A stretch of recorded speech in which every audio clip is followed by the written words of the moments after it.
All right, so this is a little bit of a controversial topic because I have my own thoughts on this. I think it's terrible for any major studio to use AI because you have the funds, the manpower, and the means to do so without using AI. Go hire people. You're bringing in the shit ton of money.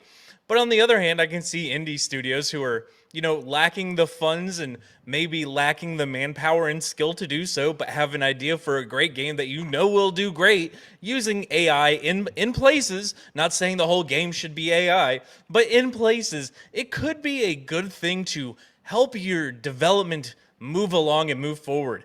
Now, look, I know most people are going to hate AI, and I'm right there with you. I think AI is the downfall. I think the internet is the downfall. Yes, yes, I get that I'm streaming for money. I completely get that I'm making my money off the internet. Not that's not lost on me. Doesn't mean I can't think it's a terrible thing for humanity. But going back to this, yes. So Frontier Studios, who is made a bunch of really big games, a lot of major hits, and made a metric shit ton of money off of these games, decided that in their new iteration of remaking the same game and selling everything as DLC like they always do. And if you don't believe me, let's just jump over to their Steam page here. $45 game, $200 worth of DLC. $200 worth of DLC. Yeah, fuck this company. Anyway, they tried to use AI to generate character portraits because, well, we don't want to actually do the work. We'll just throw it through some AI and then sell this slop to our customers because they're obviously too stupid and they just keep paying us for hundreds of dollars worth of DLC. Only that's not actually what happened. So I'm going to give a huge hats off to all the fans of these games who actually stood up and said enough is enough. You're still stupid for buying $200 worth of DLC. But yeah, I kind of thought this was funny. I was kind of curious because I saw the trailer and I was like, I'm not spending another dime with this company because there's nothing but a scam and a funnel to make you buy DLC where they show you all the stuff you could do in the game and then you buy the game for $50 and it's like, psych, pay us more money, bitches. Yeah, not happening. So I didn't even watch the trailer for this game, but I saw this article. I was like, oh my god, they're using AI to make their game. These lazy motherfuckers. But here we go. Frontier Developments tried to use AI in Jurassic World Evolution 3. Players noticed and revolted, so the devs blinked quickly. Good. Now do that with the DLC, guys. Come on. $200 worth of DLC. No. The studio behind the Jurassic World Evolution series has added a disclaimer on Steam. The scientist's portrait were created using generative AI. That didn't go down smoothly. Fans flamed Frontiers as lazy, pathetic, and desperate, accusing them of choosing AI over actual artists. I haven't heard the term flamed in like a decade. How old is this writer? That's what I want to know. I haven't heard that in like literally a decade. Oh my god. Anyway, yes, so here's another problem I have with the Jurassic Park Evolution games. You know how hard it is to get a white male scientist? Everything has to be diverse. Everything has to be the full diversity quota. I swear to God, I think there's only one or two portraits of a white man. Everything else is diverse women. It's like, hard to pass, bro. But anywho, we're talking about AI, not the DEI in games. So anyway, they go on to say, thank you for your feedback on this topic. We have opted to remove the use of generative AI for scientist portraits within Jurassic World Evolution. So now they're probably just going to still use it and not tell people and pretend that they hired somebody to do it. Because let's be honest, this is a scummy company. It used to be okay. It used to be funny. It used to be good. It's made a ton of games. And a ton of good games at that. Like just jumping over to the portfolio here. Planet Coaster was a ton of fun. I did actually enjoy that. That was especially fun when you can like launch a coaster like a mile into the air and then have it go off the rails and they come crashing back to Earth.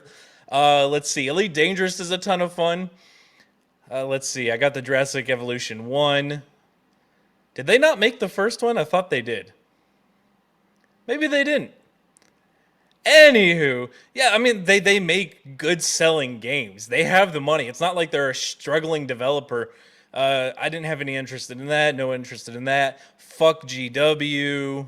Oh, there it is. There's the first one. Fuck GW, fuck GW. Yeah, so I mean, we're not talking about some like tiny indie dev company that doesn't have the funds to do this and was like, I can't hire an artist or like license people's voices or pictures or anything like that. We had to use AI. It's not like that. This is a very profitable company.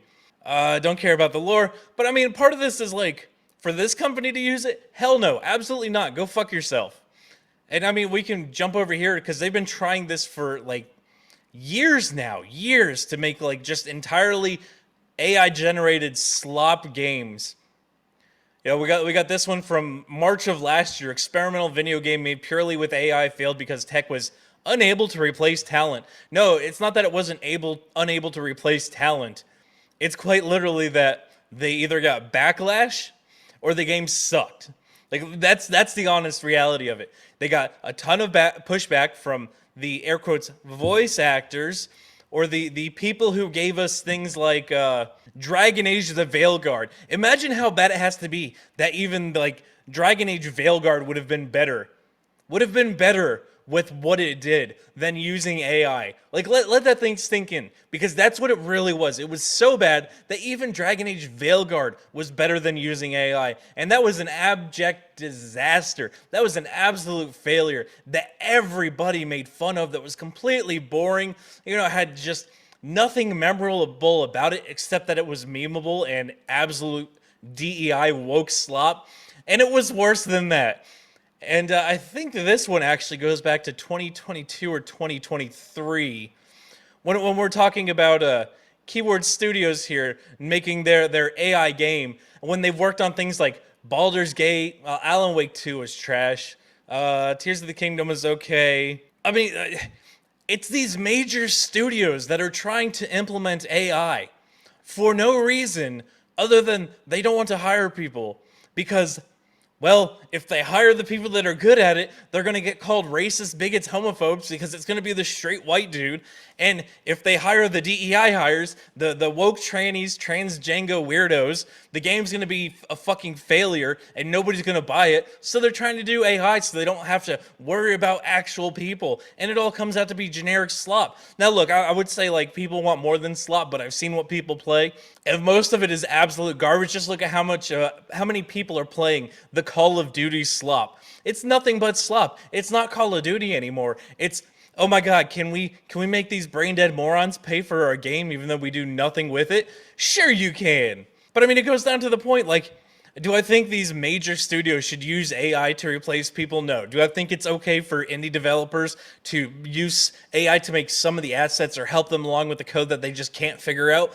Absolutely, I see no problem with that. But it has to stop when you become a successful company and can afford to actually pay people. Okay, like some dude who's like making, I don't know, let's say like $25,000, $30,000 a year, working just barely above a dead-end job, maybe got one pay raise in his life, and is like, I have an idea for a game, I've got a skill set, and I don't have all the skill sets I need, but I can use AI to crank out some of these features that I can't do. And then when I can afford it, I can hire actual artists to do the art or the 3D modeling or the texturing. I can understand that, and I can actually say that's a good thing. But when I see this and it's backlash because of AI, no, it's backlash because it's a AAA company that doesn't want to pay people and is like, we'll just crank out AI slop. Our fans will pay for it. They just spent $200 on DLC. Those who I think should not ever use AI in their video games. But quite honestly, I'd love to hear your opinions in the comments section, guys. But while you're there, make sure you smash that like button, make sure you subscribe, make sure you share this one out. Until the next one, guys, be easy like Sleazy.